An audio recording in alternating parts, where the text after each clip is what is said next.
مسائية، أهلا بكم وهذه أبرز العناوين.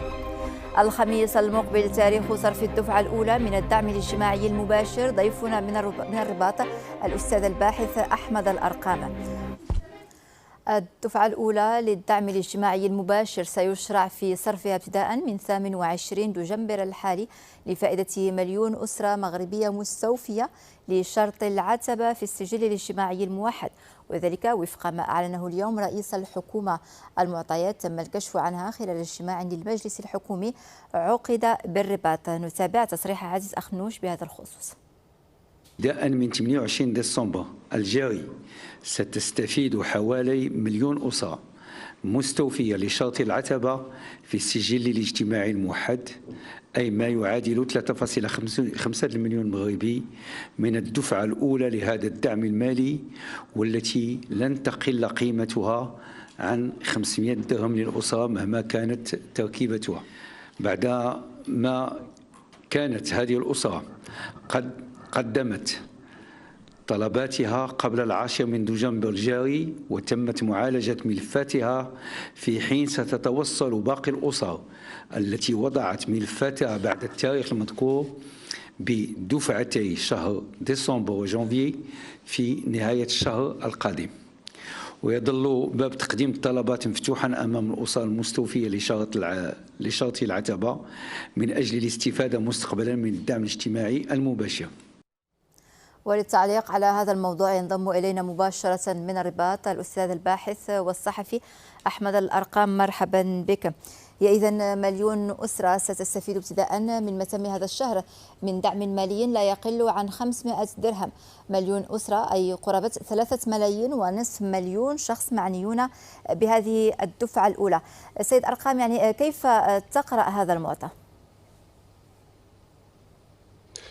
مساء الخير. مرحبا. بطبيعة الحال الحكومة سارعت إلى تنفيذ توجيهات جلالة الملك حفظه الله من أجل إرساء الدولة الاجتماعية، وهي ثورة اجتماعية غير مسبوقة ابتدأت منذ عقدين من الزمن بالمبادرة الوطنية للتنمية البشرية ومحاربة السكن غير اللائق وتعميم التغطية الصحية، والآن نسير نحو الدعم الاجتماعي المباشر عن طريق قوانين مؤطرة حتى لا نكون أمام سياسة سابقة كان البعض يريد أن يطبقها وتتمثل في الإحسان العمومي لأجل الاستغلال الانتخابي. وبطبيعة الحال فالحكومة الحالية وفق تعليمات جلالة الملك قررت أن يكون الدعم مباشر بناء على عتبة تحددها الشروط التي تستطيع بها بعض الأسر الاستفادة. بطبيعة الحال الآن سجلت تقريبا 2 يعني 1,900,000 أسرة، يعني 3.5 مليون مغربي.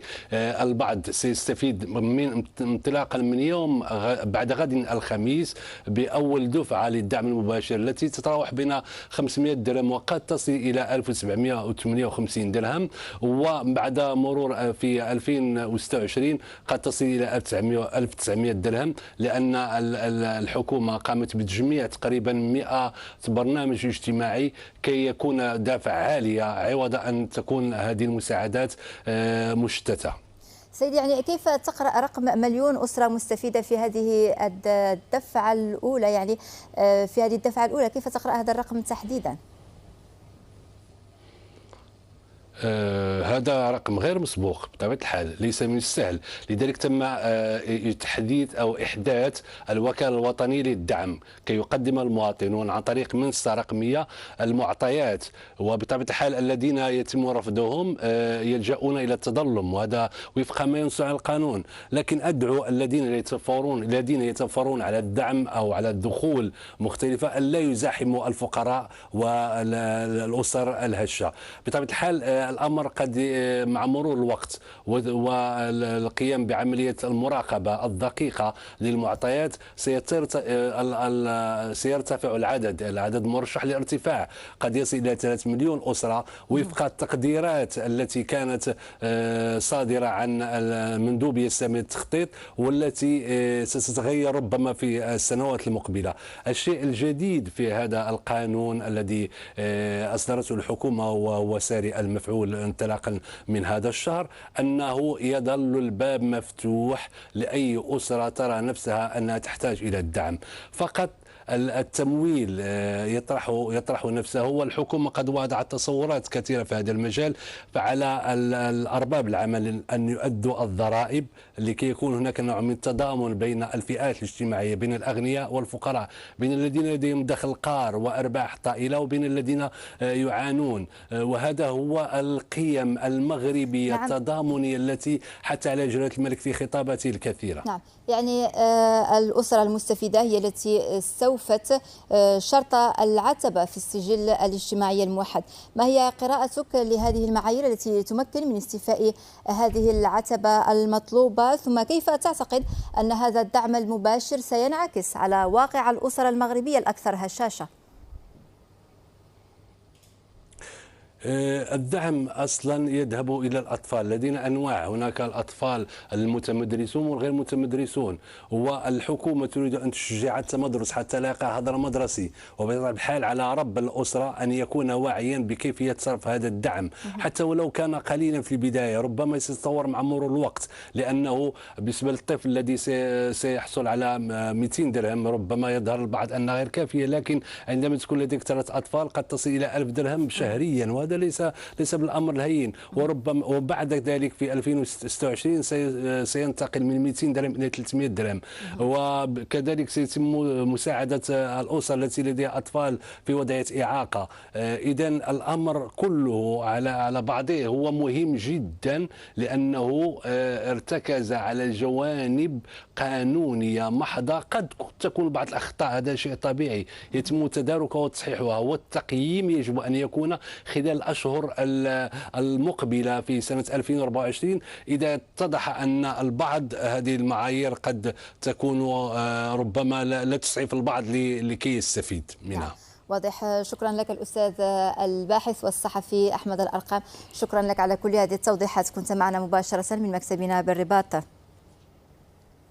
من الأوراش المجتمعية الكبرى التي أعلن عنها هذا العام برنامج الدعم المباشر للسكن، الذي كان قد أعلن عن خطوطه العريضة خلال جلسة عمل ترأسها جلالة الملك في أكتوبر الماضي، وخصصت لمجال الإسكان والتعمير. دعم من 70,000 أو 100,000 درهم لتعزيز قدرة المواطنين على الولوج إلى سكن لائق، سيفعل ابتداء من مطلع العام المقبل. نعود لتفاصيل هذا البرنامج في سياق المواد التي نبثها ضمن سلسلة أهم أحداث السنة. نتابع مع سعيد أجنة. محاربة السكن غير اللائق وتحسين المستوى المعيشي للأسر المغربية أهداف رئيسية يأتي لتحقيقها برنامج الدعم المباشر للسكن. هو مشروع ملكي يعكس إرادة جلالة الملك لتعزيز قدرة المواطن على الولوج إلى سكن لائق. في 17 أكتوبر من هذه السنة ترأس جلالة الملك محمد السادس بالرباط جلسة عمل خصصت لقطاع الإسكان والتعمير، تم خلالها تقديم الخطوط العريضة لهذا البرنامج الطموح الذي يأتي لدعم القدرة الشرائية للأسر من خلال مساعدة مالية مباشرة للمقتني الذي لا يتوفر على سكن بالمغرب ولم يستفد من قبل من مساعدة خاصة بالسكن. البرنامج الجديد يروم تجديد المقاربة المتعلقة بالمساعدة على تملك السكن، ويهم الفترة ما بين 2024 و2028، وسيتم تحديد مبالغ المساعدة حسب قيمة السكن. فبالنسبة للسكن الذي يقل ثمن بيعه أو يعادل 300,000 درهم مع احتساب الرسوم ستصل المساعدة المالية إلى 100,000 درهم. أما المسكن الذي يتراوح ثمنه ما بين 300,000 درهم و700,000 درهم فحددت المساعدة المالية في 70,000 درهم.